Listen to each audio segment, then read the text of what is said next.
दोस्तों, उत्तराखंड के पहाड़ जहां कभी जीवन की रौनक बसती थी, आज वहां एक गहरा संकट मंडरा रहा है। क्या खाली होते गांव आने वाले कल की सबसे बड़ी चेतावनी है? रोजगार की कमी, पलायन की मार और बुनियादी सुविधाओं का अभाव। आखिर क्यों मुश्किल होता जा रहा है पहाड़ में जीना? क्या है इस संकट की असली वजह? और सबसे बड़ा सवाल, इसका समाधान क्या है हमारे पास? इन तमाम सवालों की पड़ताल मेरी इस रिपोर्ट के जरिए। आखिर ये चेतावनी, ये संकट की बात मैं क्यों कर रहा हूं। नमस्कार, पहला आंख में पंकज रौतेला, आप देख रहे हैं अपना उत्तराखंड न्यूज। दोस्तों, उत्तराखंड के पहाड़ी इलाकों में तेजी से बढ़ती परेशानियां, घटती जनसंख्या एक सबसे बड़ी चुनौती है।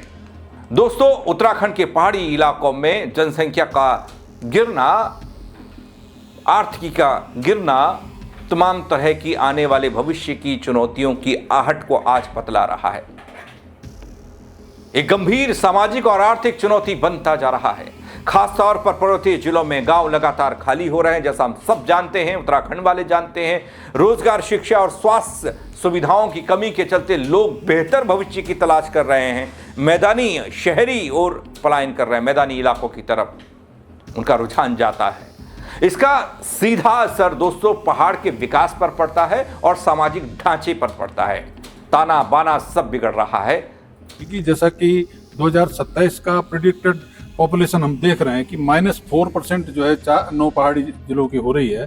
तो ऐसे में वहाँ पर जो ग्राम पंचायत को मिलने वाला राज्य वित्त, केंद्रीय वित्त का बजट है, उसमें कटौती होगी।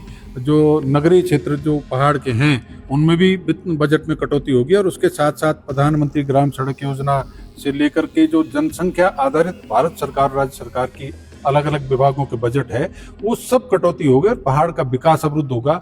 एक विधानसभा सीट घटेगी तो मेरा मानना है कि एक साल में 200 करोड़ रुपए की विकास योजनाओं की कटौती होगी। अपनी गणना अपने गांव अभियान। दोस्तों, ग्रामीण क्षेत्रों में अब हालात ऐसे हो चुके हैं कि कई गांव पूरी तरीके से सूने पड़े हुए हैं, घरों पर ताले लटके हैं और खेत बंजर हैं। स्थानीय लोग ये कहते दिखाई देते हैं कि युवा पीढ़ी पलायन के कारण गांव में केवल बुजुर्ग रह गए, जिससे पारंपरिक खेती, पशुपालन, छोटे व्यवसाय लगभग खत्म ही हो गए। इससे स्थानीय अर्थव्यवस्था भी कमजोर हुई दोस्तों। और इससे बड़ा एक और संकट, एक नहीं कई और होंगे, लेकिन एक बड़ा संकट जो मैं बताने जा रहा हूं आगे आपको, थोड़ा सा देखिएगा, गौर कीजिएगा। परेशानी क्योंकि इतनी भर नहीं है दोस्तों, आगे देखिए इससे भी ज्यादा भयंकर चुनौतियों से कैसे निपटेगा बल अपना उत्तराखंड का ये पहाड़ी क्षेत्र। दोस्तों, कई सारे मुद्दों पर बात होती है। एक अभियान भी चल रहा है, शायद बीजेपी का अभियान हो, अपनी गणना अपना गांव, एक अभियान चल रहा है। इसके तहत कुछ आंकड़े भी आते हैं और इसके जो कर्ता धर्ता बनाए गए उनके बयान भी आते हैं। अभियान के मुख्य संयोजक जोत सिंह बिष्ट हैं, कभी कांग्रेस में हुआ करते थे, बुजुर्ग हो चुके हैं, वरिष्ठ सियासी लोगों में इनका नाम आता है। और ये गांव गांव जा रहे हैं आजकल, गंभीर चिंता यही जाहिर कर रहे हैं। उनकी चिंता यूं ही नहीं है दोस्तों, आने वाली जनगणना के आंकड़े, जो आने वाले वक्त में जनगणना होगी, वो पहाड़ों की वास्तविक स्थिति को साफ करेंगे। और जो चिंताजनक हो सकते हैं आंकड़े, अगर मैं जोत सिंह बिष्ट की बात मानूं तो राज्य निर्माण के बाद जनसंख्या के आधार पर विधानसभा सीटों का बंटवारा किया गया था। 1971 में जनगणना के अनुसार दोस्तों उत्तराखंड के 13 जिलों में 70 विधानसभा सीटें तय हुई थी, जिनमें 9 पर्वतीय जिलों को 40 और 4 मैदानी जिलों को 30 सीटें मिली थी।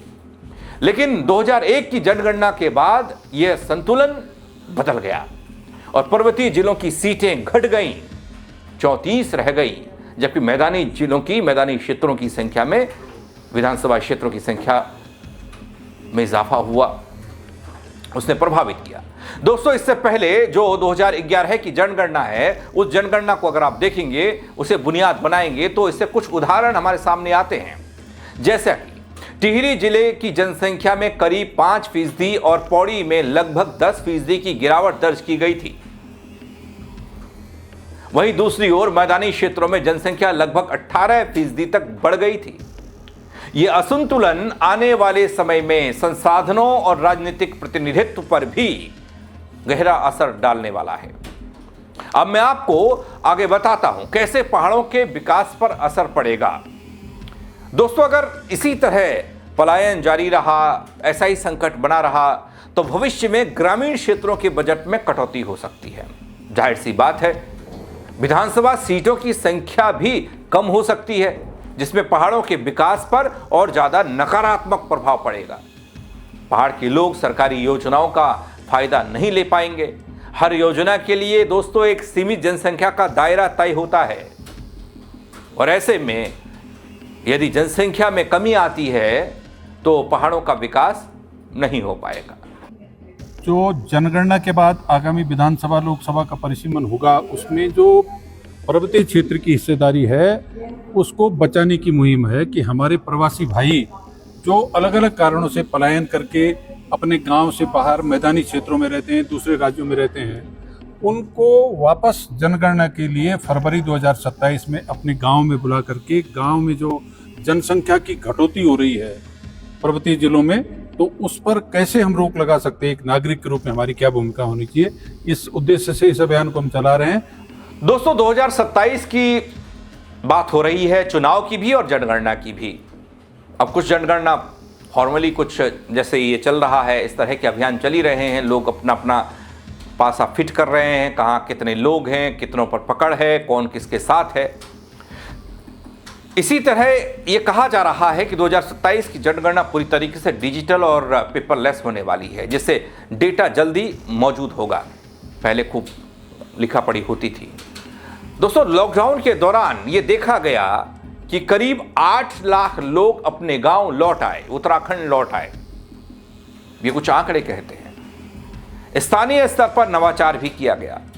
यदि इस तरह के प्रयासों को बढ़ावा दिया जाए तो शायद हम उस समस्या से निपट सकते हैं, पलायन को काफी हद तक रोक सकते हैं।